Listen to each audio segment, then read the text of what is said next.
Imam Mahdi dia akan lahir. Adakah dia telah lahir, Ustaz? Wallahu a'lam. Dia manusia biasa. Ada ayah, ada ibu. Dia membesar sampai umur dia pemuda. Dia dilantik sebagai Imam Mahdi. Allah prepare dia satu malam je.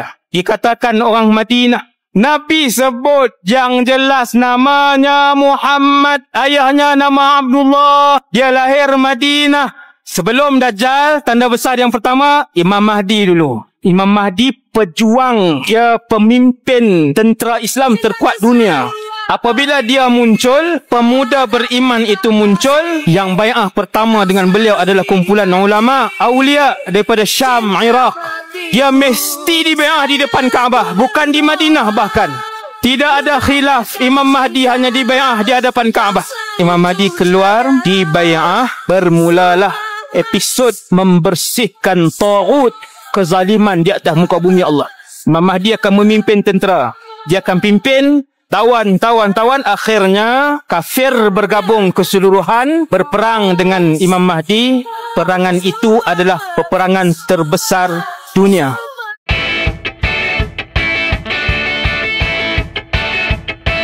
Masa beberapa minit boleh siap. Kalau orang yang sederhana mungkin mengambil masa waktu yang lebih lama untuk siapkan. Kalau orang yang lagi terbelakang mungkin mengambil masa sampai berpuluh-puluh minit untuk siapkan dia punya jigsaw puzzle. Dan begitulah jigsaw puzzle tentang kerangka dan framework akhir zaman juga meliputi manusia-manusia tadi. Sebab kehidupan kita sebagai manusia, skeptik manusia banyak personality, skeptik manusia banyak jenis. Ada orang yang bila diberitakan sesuatu perkara, mereka ikut membuta tuli. Mereka ikut secara buta hati. Mereka ikut secara sembrono. Seolah-olah apa yang diberitakan, apa yang dicakap, apa yang diceritakan, semua betul, semua benar. Tak ada unsur filter, tak ada unsur tapisan bagi pihak dia. Semua betul, semua benar. Ini yang paling bahaya. Golongan yang lain ialah golongan yang menerima sesuatu berita. Golongan yang menerima sesuatu khabar, tetapi sekiranya di hati dia terdetik keraguan, di hati dia terdetik kekeliruan, dia tidak memamah dan menelan secara sembrono. Bahkan mereka melakukan ujian, mereka melakukan analisis, mereka melakukan uji kaji. Adakah perkara yang disebut dan dikhabarkan itu ada kebenaran dia, ada kepastian dia, ataupun tidak dipastikan lagi kebenaran dan kesahihan dia. Mungkin masih berada pada andaian dan agakkan semata-mata. Manakala ada yang bersikap allow the crowd, ada yang bersikap forward the crowd sebagai contoh. Ada yang mengambil jalan lebih berhati-hati, tak mahu terjun, tak mahu mengambil bahagian dalam perkara-perkara yang dikatakan sebagai akhir zaman.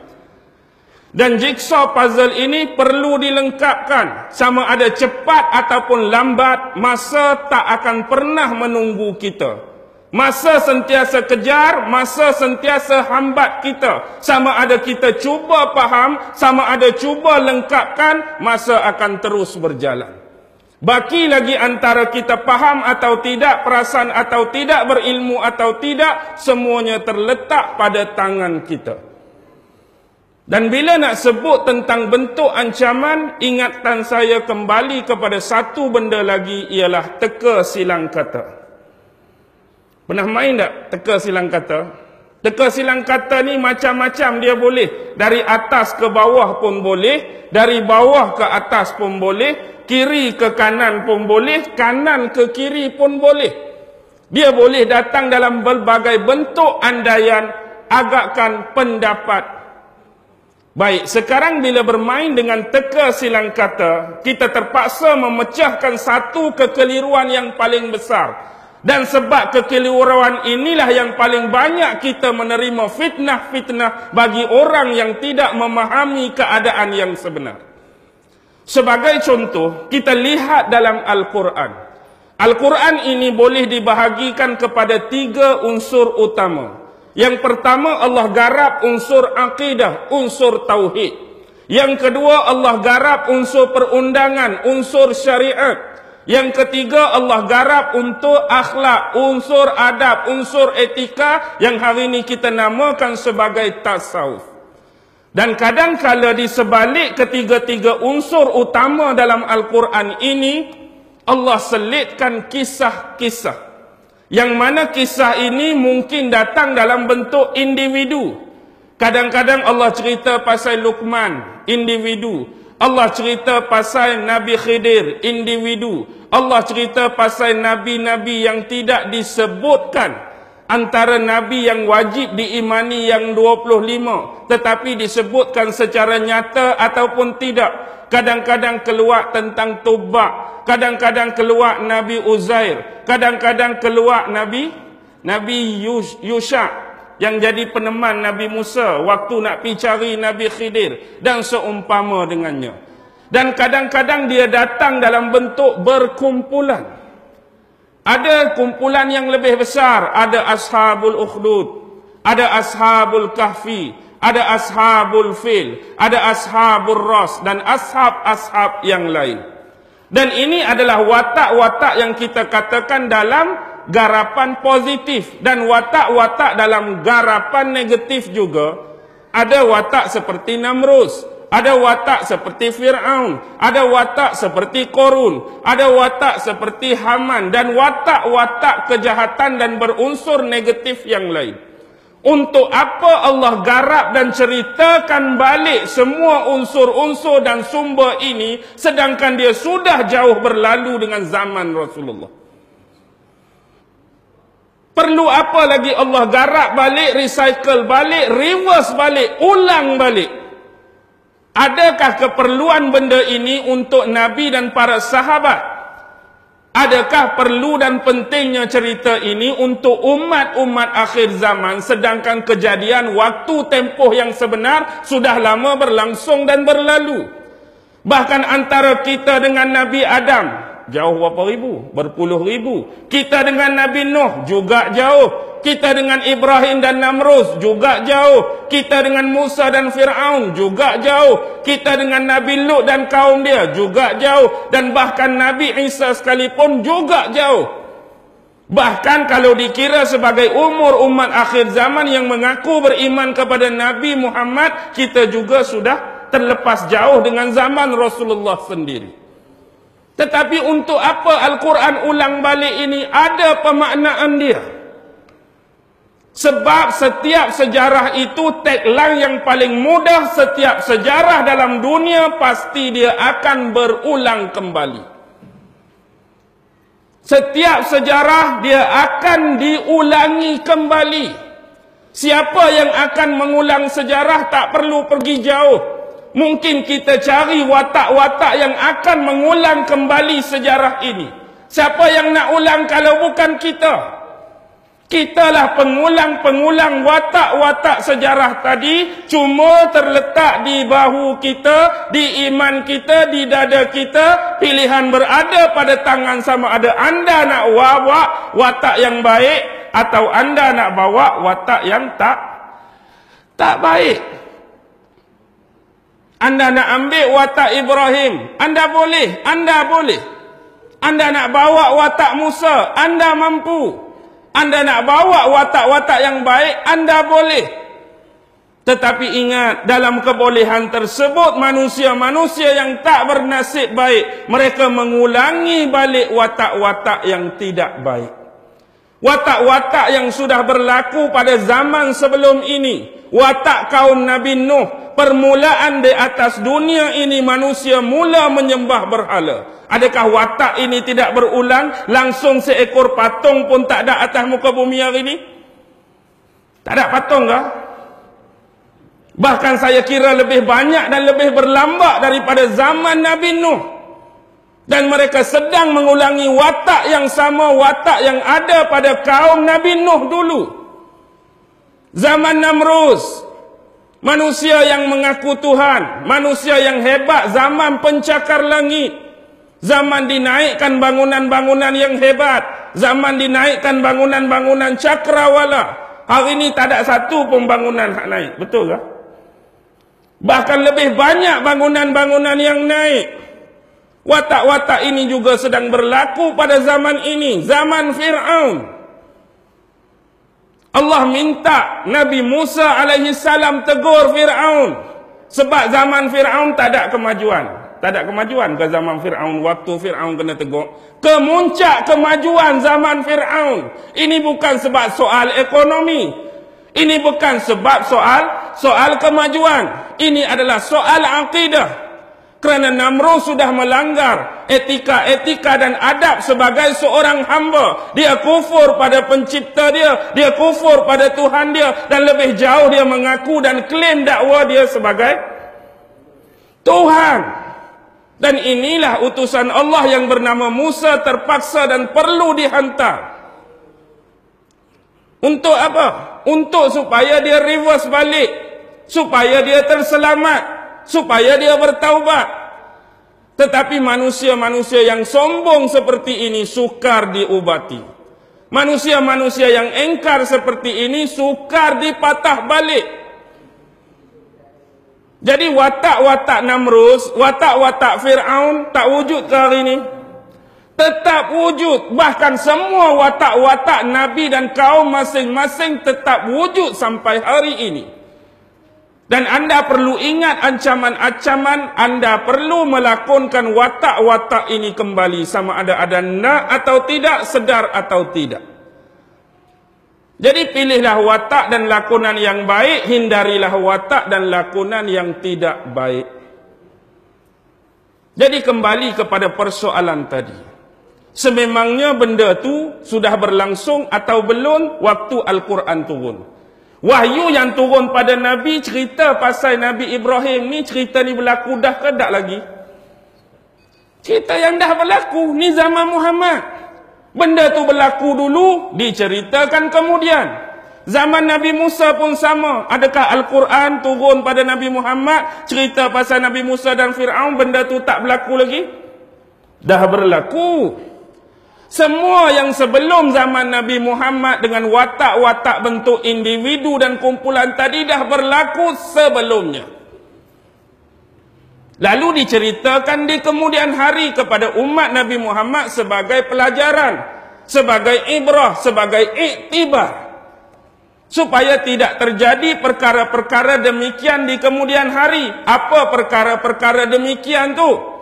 Ancaman-ancaman, ujian-ujian, bala-bala daripada Tuhan akibat berlakunya pengingkaran terhadap Allah dan PL-PL, perangai-perangai, sifat-sifat yang ada pada kaum pada waktu tersebut. Nuh dengan cara kaum dia, Ibrahim dengan cara kaum dia, Musa dengan cara kaum dia, Lut dengan cara kaum dia, Syuaib dengan cara kaum dia. Tetapi dah diberitakan pada kita, semua kumpulan-kumpulan sifat, semua kumpulan-kumpulan perangai ini akan kembali ke akhir zaman. Perangai kaum Nabi Lut, LGBT ni, lesbian, gay, transseksual, T apa? T transseksual lah. B bisexual. Tak ada hari ni kot, tak ada kot. Perangai kaum Nabi Lut tak ada kan? Tak ada ke ada ni? Ada. Dia akan berulang balik. Kaum Nabi Syuaib menipu pada timbangan, menipu pada takaran. Kita ni bagus, semua ikut kilo dah. Kalau 10 tengok, tak tipu pun orang lain. Tak ada ke tipu orang? Banyak menipu unsur ekonomi dan perniagaan. Kaum Nabi Musa tu banyak terdebat dengan sihir-sihir. Tak ada dah ke sihir hari ni? Kita zaman moden ustaz, zaman astro. Mana ada sihir-sihir? Tak ada dah sihir bang ini. Berlambak lagi orang kena sihir. Kadang-kadang ustaz tak cukup nak berubat orang hak kena sihir. Zaman Namrud, pencakar langit. Zaman Nabi Isa, zaman Nabi tu, zaman Nabi ni, semua akan diulang kembali dan watak ini akan berhimpun di akhir zaman. Sama ada terkena atau tidak dengan ancaman tadi, itu terselahlah kepada kita. Bagaimana untuk filter, bagaimana untuk tapis tabiat-tabiat yang buruk kaum-kaum terdahulu agar tidak sampai pada kita. Tapi satu peringatan, kenapa saya sebut pada mukaddimah awal tadi silang kata. Sebab benda ini datang secara berzilang dan ancaman dia dalam bentuk lain yang sukar kita nak kupas. Senang cerita hak berlaku, kita boleh hurai. Pam kemalangan, cikgu pergi sekolah esok, ceritakan kemalangan yang berlaku depan rumah kamu semalam. Ada seorang pakcik tu naik motor sekian-sekian, mari kereta MPV Ezora sekian-sekian. Senang tak nak cerita benda hak berlaku dah? Senang. Tapi dia terbalik ancaman ini bila datang ayat-ayat Al-Quran walaupun secara tidak jelas, dan datang sunnah-sunnah Nabi untuk mazahir-mazahir keluarnya ancaman-ancaman yang terbaru. Inilah yang kita sebut tadi, Imam Mahdi. Jelas tak pada kita sampai hari ini? Tak jelas. Dan kita duk cari, tak jumpa. Sebab benda tu akan berlaku, ni yang jadi payah ni. Tadi berlaku dah, Allah cerita, tak apa. Ni pun Allah cerita, tapi tak wujud, tak keluar, tak zahir. Dajjal, duk baca hari-hari surah Al-Kahfi. Kenal tak Dajjal? Tak kenal juga. Duk baca hadis-hadis tentang Dajjal, sifat dia, perangai dia, buruk dia, simbol-simbol dia, fitnah-fitnah dia. Jumpa tak Dajjal? Tak jumpa juga. Payahnya. Panji hitam. Ramai orang klaim, ramai orang dakwa panji hitam. Sak keluar kot sana, sak keluar kot sini, sak keluar kot sini, sak keluar kot sini. Lalas sekali mana panji hitam betul? Tak tahu lagi. Jadi ancaman-ancaman mazahir ni akan keluar mengikut ketetapan dan takdir daripada Allah Subhanahu wa taala. Akibat keterbalikan silang kata tadilah yang menyebabkan kita ni jadi terkeliru. Keliru untuk mengenal watak yang sebenar dan keliru untuk mengenal mazahir-mazahir watak yang akan keluar nanti.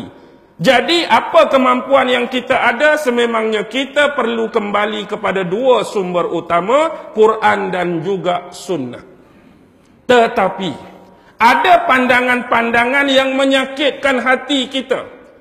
Konon-kononnya hari ini bila kita kata Dajjal akan keluar melalui sifat-sifat yang disifati oleh Rasulullah dalam hadis, kita cuma tunggu Dajjal itu keluar dalam bentuk yang sebenar. Hari ini sebelum Dajjal keluar, jangan cuba relate, jangan cuba hubung, jangan cuba perkaitkan dengan mana-mana organisasi. Jangan cuba perkaitkan dengan mana-mana pertubuhan. Jangan cuba kaitkan dengan mana-mana simbol. Jangan cuba kaitkan dengan mana-mana lambang.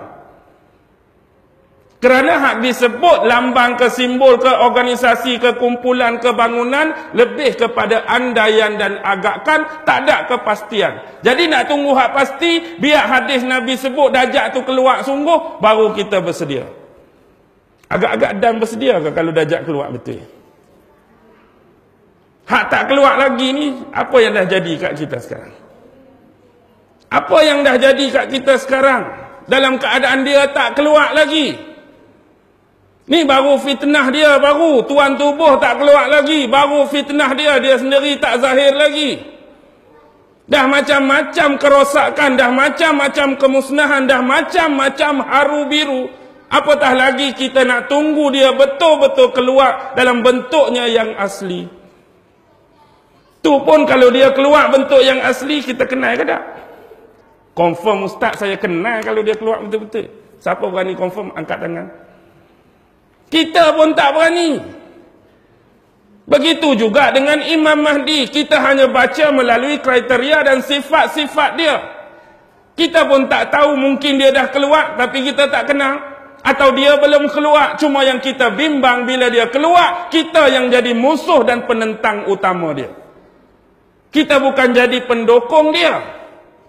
Sebab apa? Sebab kejahilan kita tentang hal-hal yang berkaitan dengan dia. Ini semua adalah kemunasabahan-kemunasabahan yang memungkinkan boleh berlaku. Sebab jumlah tentera-tentera yang akan keluar nanti, ramai ke tak ramai? Tak ramai pun. Lebih kurang jumlah bilangan tentera Badar, 313. Dan inilah sebenarnya. Bila Dajjal, kita tengok pattern sebenar.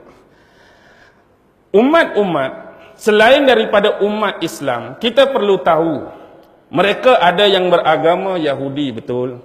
Mereka ada yang beragama Kristian, betul. Mereka ada agama Buddha, mereka ada agama Sikh, mereka ada agama Hindu dan pelbagai agama lain.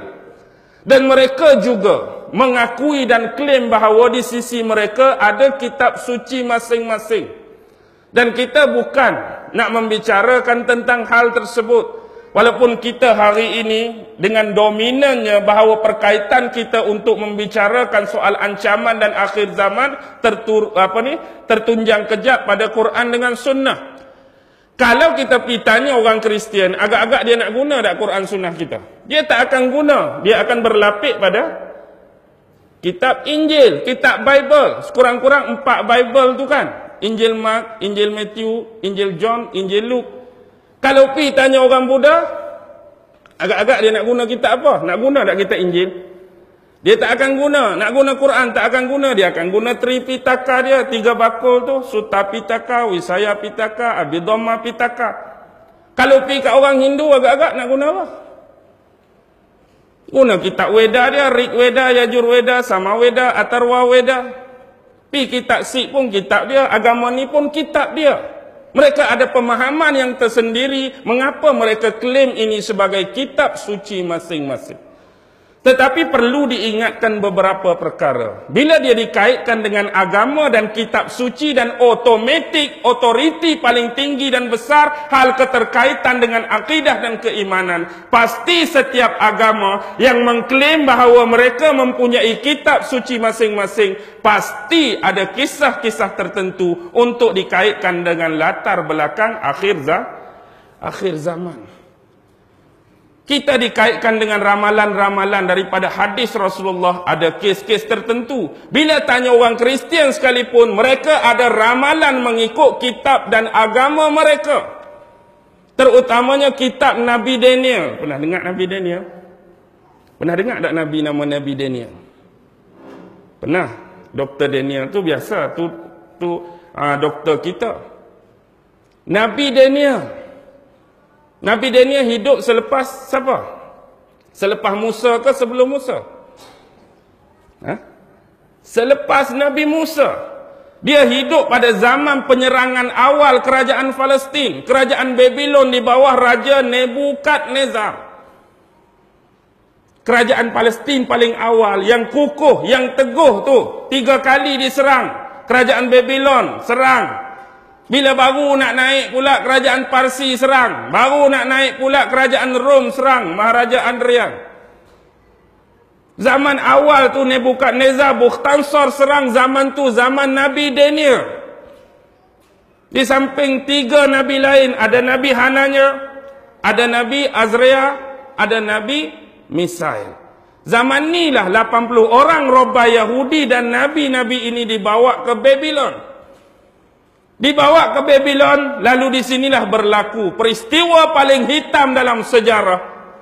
Apabila Taurat yang mereka miliki mula ditafsirkan bukan lagi dengan panduan agama, tetapi Taurat ini mula ditafsirkan dengan panduan akal, kepala otak. Lalu lahirlah pentafsiran bagi Taurat, iaitu kitab Talmud. Pernah dengar tak kitab Talmud? Ni Talmud. Talmud pula ada 2, Talmud Babylon, Talmud Palestin. Tak payah cerita Talmud malam ni. Itu zaman Nabi Daniel. Banyak rujukan-rujukan perkaitan peristiwa akhir zaman. Biasa orang Kristian akan rujuk pada kitab Nabi Daniel. Tetapi ada 3 lagi Nabi.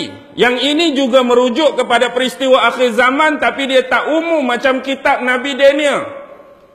Tetapi dia lebih menjurus kepada cerita tentang kedatangan Mesiah terakhir, penyelamat terakhir, iaitu Nabi Isa. Kita juga ada konteks ramalan tentang Nabi Isa melalui hadis Nabi. Mereka juga ada melalui lisan Nabi masing-masing mengikut akidah dan kepercayaan mereka. Antara 3 Nabi yang paling penting ialah dalam Nevi'im Aharonim. Sudahlah. Tahu tak Nevi'im Aharonim tu apa? Tak tahu, biar dulu. Okey. Kitab utama orang Yahudi, dia panggil Tanakh. T-A-N-A-K-H, Tanakh. Dalam Tanakh tu pecah 3 komponen. Yang pertama kita panggil Taurat. Yang kedua kita panggil Nevi'im. Yang ketiga kita panggil Ketuvim. Bukan daun ketum, Ketuvim. Taurat, Nevi'im, Ketuvim. Aksara, akronim huruf depan tu, TNK tu yang membentuk perkataan tanah tadi. Jadi tadak tanah tadi sebenarnya terbentuk aksara akronim depan tu. Taurat, Nevi'im, Ketuvim. Taurat ni Taurat 5 lah. Taurat Nabi Musa ataupun Pentateuch. Dalam tu ada 5 kan. The Book of Genesis, The Book of Exodus, The Book of Levi, The Book of Deuteronomy, The Book of Number. Itu cerita Taurat Nabi Musa. Kalau Nevi'im, ada Nevi'im Rishonim. Ada 4 pula. Cerita tentang Nabi Yusha itulah. Peneman Nabi Musa, dia panggil Joshua. Ada kitab Nabi Samuel. Ada kitab Hakim-Hakim yang 12. Ada kitab Raja-Raja Malakhim. Hakim dia panggil Softim. Ada pula Nevi'im Aharonim. 4 bahagian.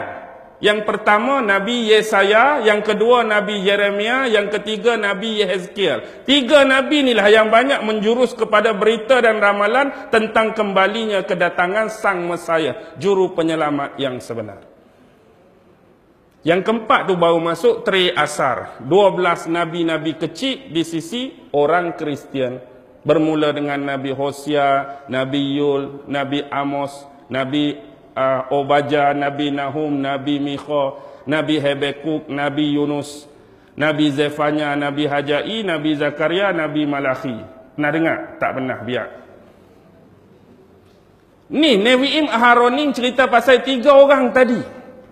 Yesaya, Yeremia dan Yehezkiel. 3 Nabi inilah yang banyak membicarakan tentang apa?